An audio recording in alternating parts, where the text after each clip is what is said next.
تاسو دواړه اوس فی الحال د ما ټارګټ یاستئ. वाह क्या एक्टिंग कर रहा है. جنرال موبین صاحب خیر دې معافي کا. معافي غواړي د ما د نه ده. دوستانو نن د جنرال موبین صاحب او خلیلو او زیبا ګل درېواړو جنگ دی، راځئ مخې ته ویډیو ګورئ. د تا له خور نه په ټیک ټاک کې که څوک خوله وغواړي خو ته هم بې ناموسه یې نو خو تا یاره جنرال موبین صاحب خبره ډېره ښکلې کړې ده. دا هغه انسان دی چې دی په ټول ټیک ټاک کې فحاشي خوروي. دا بې غیرته دی، دا دله دی، دا ناموس دی. په پښتو ژبه باندې جنکو سره په ټیک ټاکو کې کینې. جنرال موبین صاحب دا یوازې دی نه دی، دا په ټیک ټاک کې څومره فحاشي روانه ده، دا دغې بې غیرتو لاس روانه ده.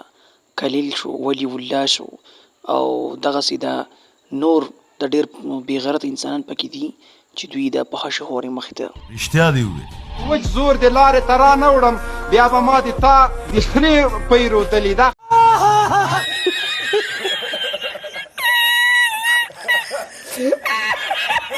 جنرال موبین صاحب د چا سره به د دې جنګ کې کار لرئ؟ ولی الله سره هم کار لرم، له زیبا ګلې سره هم لرم. دا راته ووایه چې کوم کار به پکې لرئ؟ دا یې ده.